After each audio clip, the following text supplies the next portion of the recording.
Hello friends, welcome back to my channel Success. Friends, இந்த வீடியோல Cobb-Douglas production function பத்தி நம்ம பார்க்க போறோம். Cobb-Douglas production function UGC NET examல ஒரு important topic. Previous years questions நீங்க பாத்தீங்கன்னா எல்லா questionsலயும் 1 or 2 questions Cobb-Douglas production functionல இருந்து இருக்கும். இந்த வீடியோல நான் Cobb-Douglas production ஃபங்க்ஷன் பத்தி தெளிவா சொல்லியிருக்கேன். எல்லா ப்ராப்பர்ட்டிஸும் சொல்லியிருக்கேன். வீடியோவை ஃபுல்லா கவனமா பாருங்க. உங்களுக்கு யூஜிசி நெட் எக்ஸாமுக்கு ரொம்ப யூஸ்ஃபுல்லா இருக்கும். காப்-டக்ளஸ் ப்ரொடக்ஷன் ஃபங்க்ஷன். இந்த ப்ரொடக்ஷன் ஃபங்க்ஷன் பால் ஹெச் டக்ளஸ், C.W. காப் அவங்க ரெண்டு பேரும் சேர்ந்து ஸ்டடி பண்ணதான் இந்த ப்ரொடக்ஷன் ஃபங்க்ஷன். அமெரிக்காவில் உள்ள ஒரு மேனுஃபேக்சரிங் இண்டஸ்ட்ரியில அவங்க ஸ்டடி பண்ணி இந்த ப்ரொடக்ஷன் ஃபங்க்ஷனை உருவாக்கியிருக்காங்க. அந்த மேனுஃபேக்சரிங் இண்டஸ்ட்ரியில 2 இன்புட்ஸ் யூஸ் பண்ணியிருந்தாங்க, லேபர் அண்ட் கேபிட்டல். 2 இன்புட்ஸை யூஸ் பண்ணி அதனோட அவுட்புட் எப்படி இருக்கு அதை ஸ்டடி பண்ணதான் இந்த production function.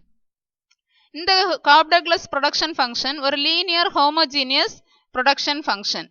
Linear homogeneous production function சொல்லும்போது எவ்வளவு அவுட்புட் இன்புட் நம்ம கொடுக்குறோமோ அதே அளவு அவுட்புட் நமக்கு கிடைக்கும். எக்ஸாம்பிள் பார்த்தோம்னா 100 யூனிட்ஸ் இன்புட் நம்ம கொடுத்தோம்னா அவுட்புட்டும் 100 யூனிட்ஸ் தான் இருக்கும். ஒரே சேம் லெவலா இன்புட்டும் அவுட்புட்டும் இருக்கிறத தான் நம்ம லீனியர் ஹோமோஜீனியஸ் ப்ரொடக்ஷன் ஃபங்க்ஷன் சொல்லுவோம். இதை கான்ஸ்டன்ட் ரிட்டர்ன்ஸ் டு ஸ்கேல்னு சொல்லுவோம். இங்க பால் ஹெச் டக்ளஸ் அண்ட் C.W. காப் அவங்க இந்த ப்ரொடக்ஷன் ப்ராசஸை எப்படி கொடுத்துருக்காங்க, Q is equal to A into K raised to alpha into L raised to beta. இங்க Q output, K capital, L labor, A alpha and beta are positive constants. இப்போ properties of Cobb-Douglas production function. First property, marginal products of factors are functions of average products of factors used. இந்த Cobb-Douglas production functionல marginal products 2 factors நம்ம use பண்றோம், capital and labor. இந்த ரெண்டு ஃபேக்டர்ஸோட marginal product எதை depend பண்ணி இருக்குன்னா அதனோட ஆவரேஜ் ப்ராடக்ட்.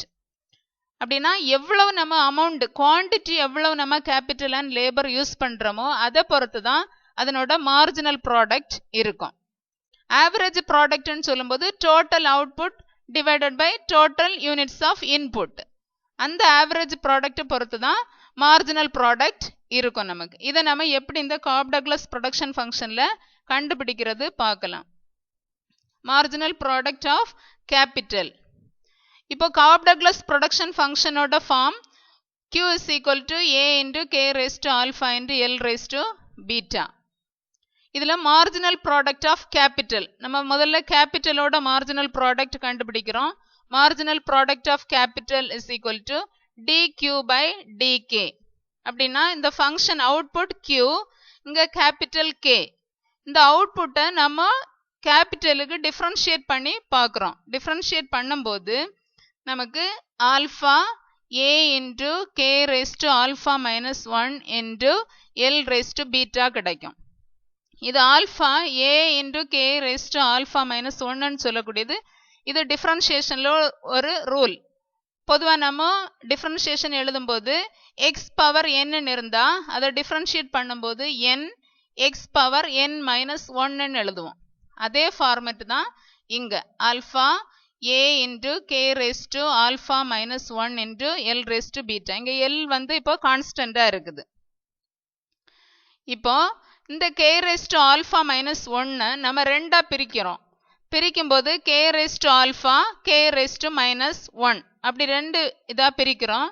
அப்படி பிரிக்கும்போது நம்ம என்ன கிடைக்கும்னா alpha into A into K raised to alpha into L raised to beta. இதை ஒரு டேர்மா நம்ம தனியா எடுத்து பிராக்கெட்டை க்ளோஸ் பண்ண பிறகு K raised to minus 1. இந்த K raised to alpha minus 1 தான் நம்ம ரெண்டா பிரிச்சு எழுதியிருக்கோம். K raised to alpha, K raised to minus 1. இதை இப்போ பார்த்தீங்கன்னா ஆல்ஃபா இன்ட்டு Q.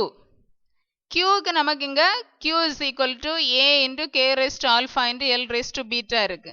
இப்போ இங்க இந்த ஃபார்மட்லயும் நமக்கு கிடைச்சிருக்கு Q ஓட வேல்யூ இங்க இருக்கு A into K raised to alpha into L raised to beta. இதுக்கு பதிலா நம்ம Q இங்க substitute பண்றோம். Q divided by K.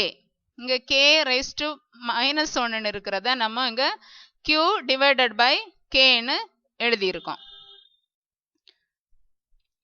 So இங்க marginal product of capital alpha into average product of capital.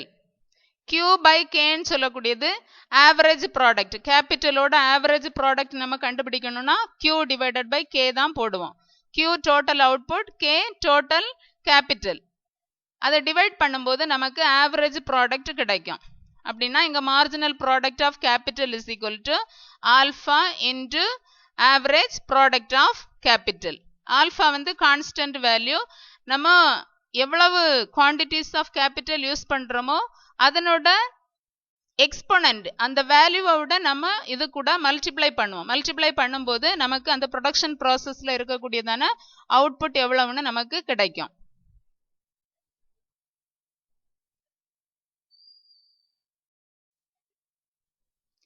இப்போ மார்ஜினல் ப்ராடக்ட் ஆஃப் லேபர்.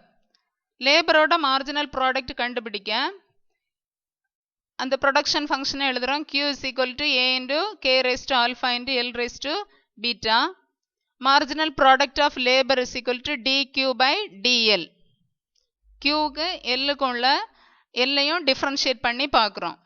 பார்க்கும்போது beta into A into K raised to alpha into L raised to beta minus 1.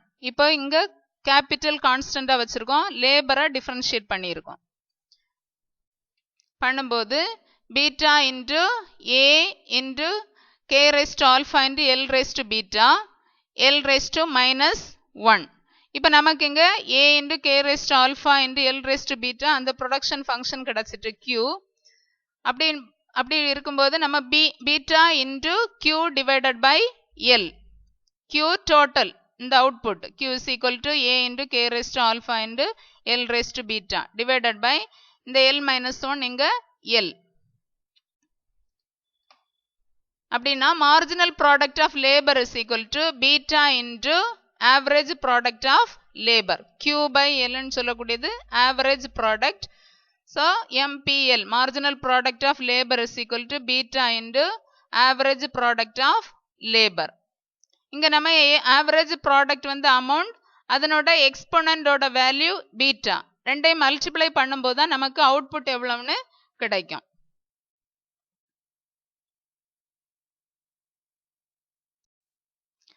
Second property, marginal rate of substitution. The marginal rate of substitution is the rate at which one factor is substituted for another factor while maintaining the same level of output. Marginal rate of substitution னு சொல்றது ஒரு production ப்ராசஸ்ல இருக்கக்கூடிய ஃபேக்டர்ஸ்ல ஒரு ஃபேக்டரை நம்ம எப்படி இன்னொரு ஃபேக்டருக்கு substitute பண்றோம். இப்போ எக்ஸாம்பிள் பார்த்தோம்னா லேபர் கேபிட்டல் ரெண்டு ஃபேக்டர்ஸ் நம்ம யூஸ் பண்றோம். லேபர் 5 யூனிட்ஸ் யூஸ் பண்றோம், கேபிட்டல் 5 யூனிட்ஸ் யூஸ் பண்றோம். ஆனா பிறகு நம்ம லேபர்ல உள்ள யூனிட்ஸை நம்ம இன்க்ரீஸ் பண்றோம். 5 யூனிட்ஸ்ல இருந்து 7 யூனிட்ஸுக்கு இன்க்ரீஸ் பண்ணும்போது கேபிட்டல் உள்ள யூனிட்ஸ் ரெடியூஸ் ஆயிரும், 3 யூனிட்ஸா குறைஞ்சிரும். அப்படின்னா நம்ம கேபிட்டல்ல இருந்து 2 யூனிட்ஸை லேபருக்கு நம்ம விட்டு கொடுக்கிறோம். விட்டு கொடுக்கும்போது லேபரோட யூனிட்ஸ் இன்க்ரீஸ் ஆகுது, 7 ஆகுது, கேபிட்டலோட யூனிட்ஸ் குறைஞ்சிருது, 3 யூனிட்ஸா மாறிடுது. ஆனா அவுட்புட்ல எந்த சேஞ்சுமே இருக்காது. அவுட்புட்ல எந்த சேஞ்சும் இல்லாம அந்த ப்ரொடக்ஷன் ப்ராசஸ்ல ஒரு ஃபேக்டருக்கு இன்னொரு ஃபேக்டரை நம்ம சப்ஸ்டிடியூட் பண்றதுதான் மார்ஜினல் ரேட் ஆஃப் சப்ஸ்டிடியூஷன். அது எந்த ரேட்ல நம்ம சப்ஸ்டிடியூட் பண்றோம் அதுதான் மார்ஜினல் ரேட் ஆஃப் சப்ஸ்டிடியூஷன். இங்க காப்-டக்ளஸ் ப்ரொடக்ஷன் ஃபங்க்ஷன்ல இந்த மார்ஜினல் ரேட் ஆஃப் சப்ஸ்டிடியூஷனை எப்படி கண்டுபிடிப்போம்னா, marginal rate of substitution of labour and capital equal to marginal product of labour divided by marginal product of capital. ரெண்டு ஃபேக்டர்ஸோட மார்ஜினல் ப்ராடக்ட் யூஸ் பண்ணி தான் marginal rate of substitution calculate பண்ணுவோம். Marginal product of லேபர்னு சொல்லும்போது dQ by dL, change in output to change in labour amount. dQனா output, dL labour unit, divided by dQ by dK, change in output due to change in capital. கேபிட்டலில் வரக்கூடிய மாற்றத்தினால அவுட்புட்டில் எவ்வளோ change வந்திருக்கு, லேபரில் வரக்கூடிய மாற்றத்தினால அவுட்புட்டில் எவ்வளோ சேஞ்ச் வந்திருக்கு. அதுதான் நம்ம marginal product of labour, marginal product of கேபிட்டல்னு சொல்கிறோம். இப்போ டிக்யூ பை டிஎல் நம்ம இதை முதல்ல பார்த்தோம். மார்ஜினல் ப்ராடக்ட் ஃபர்ஸ்ட் ப்ராப்பர்ட்டியில் பார்த்தோம். டிக்யூ பை டிஎல்னு சொல்லக்கூடியது beta into Q by L. D Q by d K alpha into Q by K. இதை நம்ம மல்டிப்ளிகேஷன் ஃபார்மேட்டில் கொண்டு வரும்போது beta divided by alpha into Q divided by L into இந்த Q by K, K by கியூவா மாறிடும். அப்படின்னா marginal rate of substitution of labour and capital என்ன கிடைக்கும்னா beta divided by alpha into இந்த கியூ கேன்சல் ஆயிரும், K divided by L. Marginal rate of substitution is equal to beta divided by alpha. இது ரெண்டும் லேபரோட எக்ஸ்போனன்ட் பீட்டா, கேபிட்டலோட exponent alpha into K by L. எவ்வளோ capital நம்ம use பண்ணுறோம், எவ்வளவு லேபர் யூஸ் பண்ணுறோம். இதை மல்டிப்ளை பண்ணும்போது நமக்கு marginal rate of substitution of labour and capital கிடைக்கும்.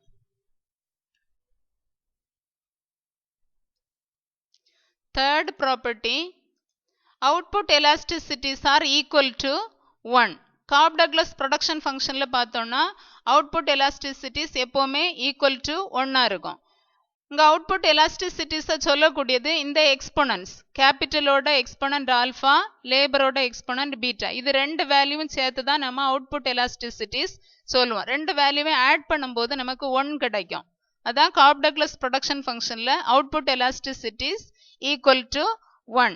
அவுட்புட் எலாஸ்டிசிட்டிஸ் சொல்லும்போது 1% நம்ம இன்புட்டில் இன்க்ரீஸ் பண்ணும்போது அவுட்புட்டில் எவ்வளோ பர்சன்டேஜ் சேஞ்ச் கிடைக்குது அதை கண்டுபிடிக்கிறதா அவுட்புட் எலாஸ்டிசிட்டிஸ். இப்போ 1% ரைஸ் இன் லேபர் இல்லைன்னா 1% ரைஸ் இன் கேபிட்டல் அப்படி கொடுக்கும்போது நமக்கு அவுட்புட்டில் எவ்வளவு சேஞ்சஸ் வருது அதை கண்டுபிடிக்கிறதா அவுட்புட் எலாஸ்டிசிட்டிஸ். இதை எப்படி கண்டுபிடிக்கலாம்னா delta Q by Q. Delta கியூன்னு சொல்லும்போது அவுட்புட்டில் வரக்கூடிய சேஞ்ச். டெல்டா நம்ம எப்போவுமே சேஞ்சுக்கு யூஸ் பண்ணுவோம். Delta Q change in output divided by total output.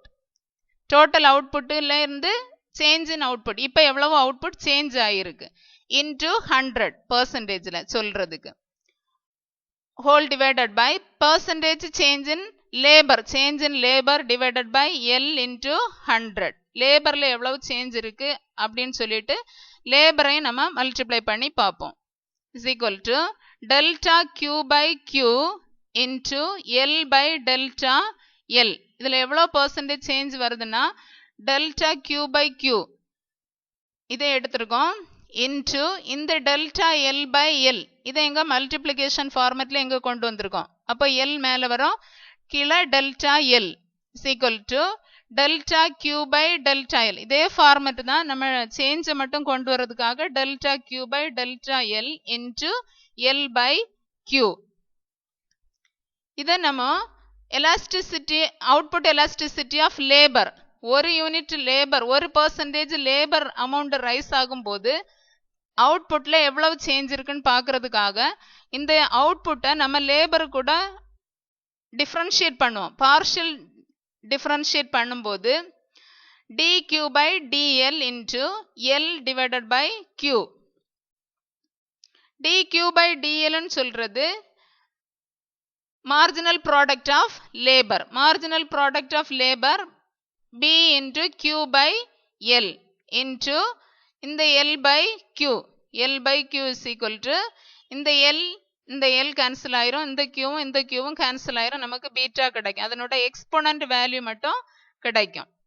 இந்த எக்ஸ்போனன்ட் வேல்யூ அதே மாதிரி கேபிட்டலுக்கு நம்ம கண்டுபிடிக்கும் போதும் கிடைக்கும். இங்க கேபிட்டல் பார்த்தோம்னா EK elasticity of substitution, output elasticity to capital பார்த்தோம்னா dq by dk. dq by dk ன்னு சொல்லக்கூடியது marginal product of capital into k by q. dq by dk என்ன கிடைக்கும்னா alpha into Q by K. இது marginal product of capital into K by Q. இங்கே இந்த கேயும் cancel ஆயிரும், Q cancel ஆயிரும். அப்போ நமக்கு ஏ கிடைக்கும். அப்படின்னா ஆல்ஃபா பிளஸ் பீட்டா இந்த ரெண்டும் சேர்த்து நம்ம ஆட் பண்ணும்போது 1 கிடைக்கும். அதான் output elasticity is equal to 1. Output elasticity of capital alpha, நம்ம ஏற்கனவே பார்த்தோம் output elasticity of labour beta. ரெண்டையும் நம்ம ஆட் பண்ணும்போது நமக்கு 1 கிடைக்கும். இதான் காப்-டக்ளஸ் ப்ரொடக்ஷன் ஃபங்க்ஷனில் எப்போவுமே output elasticities are equal to 1. Fourth property, the elasticity of substitution is equal to 1. Cobb-Douglas production function la elasticity of substitution is equal to 1. Elasticity of substitution is the elasticity of the ratio of two inputs to a production function with respect to the ratio of their marginal products. Elasticity of substitution ன்னு சொல்றது ஒரு production ப்ராசஸில் 2 inputs use பண்ணுறோன்னா அந்த 2 இன்புட்ஸோட change ratio of அந்த எவ்வளவு நம்ம amount வந்து சேஞ்ச் பண்ணுறோம் அதனோட ரேஷியோ அந்த 2 ஃபேக்டர்ஸோட மார்ஜினல் ப்ராடக்ட்ஸில் உள்ள ரேஷியோக்கு எவ்வளவு இருக்குது அதை கண்டுபிடிக்கிறது தான் elasticity of substitution. Cobb Douglas production ஃபங்க்ஷனில் எப்போவுமே elasticity of substitution equal to 1 இருக்கும். இங்கே இந்த இதை எலாஸ்டிசிட்டி ஆஃப் சப்ஸ்டிடியூஷனை எப்படி கண்டுபிடிக்கிறதுனா எலாஸ்டிசிட்டி ஆஃப் சப்ஸ்டிடியூஷனை நம்ம இந்த சிம்பிளில் சொல்கிறோம், sigma equal to dk by L by k by L. Change in capital and labour. Capital and labour ரெண்டு ஃபேக்டர்ஸ் யூஸ் பண்ணுறோம்.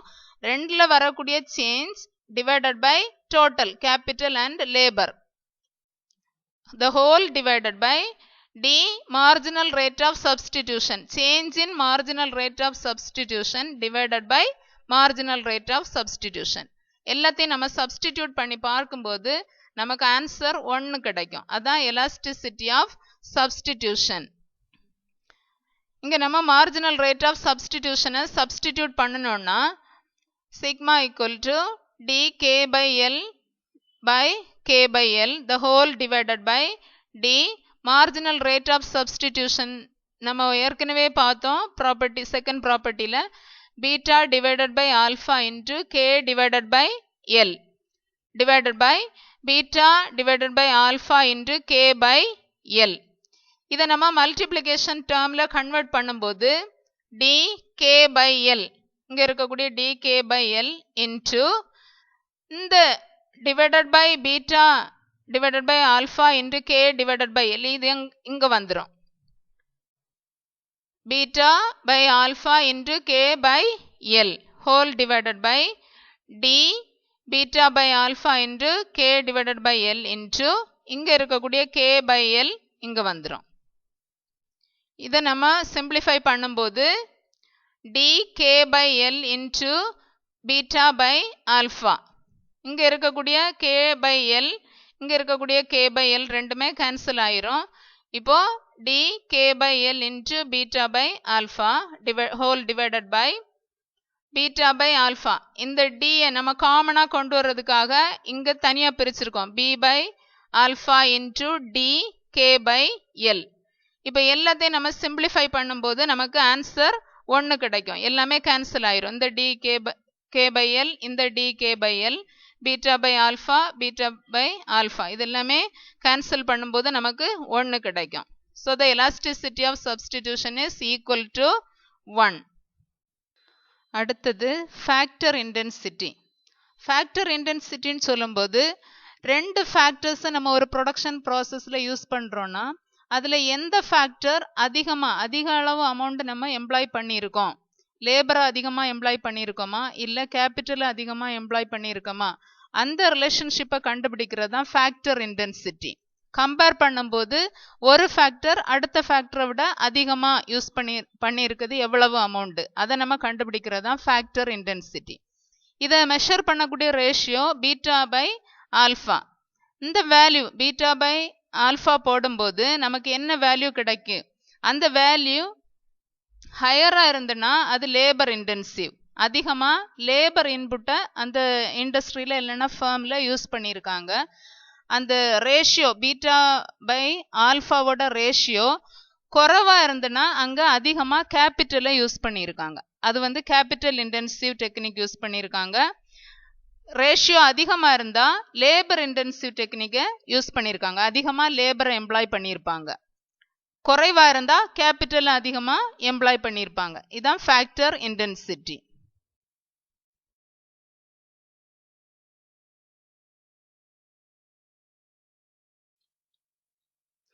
தென் எஃபிஷியன்சி ஆஃப் ப்ரொடக்ஷன்.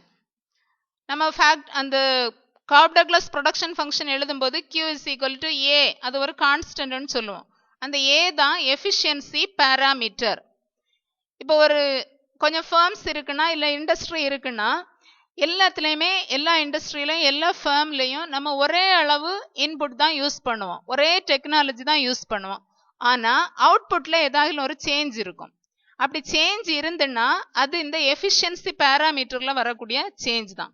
ஒருவேளை அந்த மேனேஜ்மெண்ட்டு ரொம்ப ஸ்கில்டாக இருந்துன்னா அந்த கம்பெனி அந்த இண்டஸ்ட்ரியோட அவுட்புட் அதிகமாக இருக்கிறதுக்கு வாய்ப்பு இருக்குது. அதனால அந்த எஃபிஷியன்சி அந்த ப்ரொடக்ஷனில் உள்ள எஃபிஷியன்சி எதை பொறுத்து இருக்குன்னா இந்த ஏயை பொறுத்து தான் இருக்குது.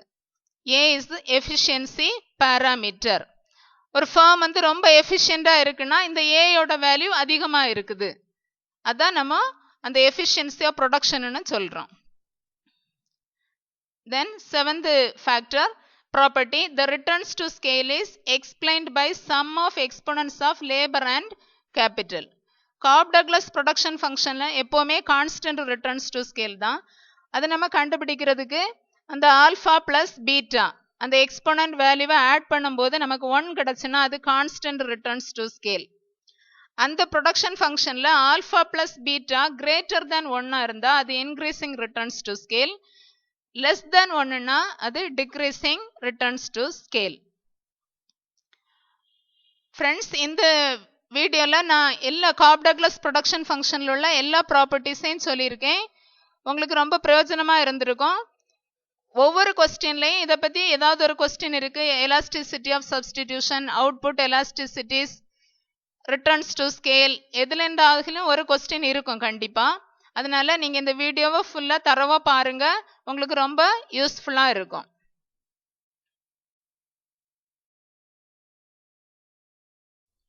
Thank you friends. இந்த வீடியோ உங்களுக்கு ரொம்ப பிரயோஜனமாக இருந்திருக்கும். தொடர்ந்து அடுத்த வீடியோவில் இன்னும் ஒரு புது டாப்பிக்கோட உங்களை சந்திக்கிறேன். தொடர்ந்து வீடியோவை பார்க்குறதுக்கு என்னோட அந்த சேனலை சப்ஸ்கிரைப் பண்ணுங்கள்.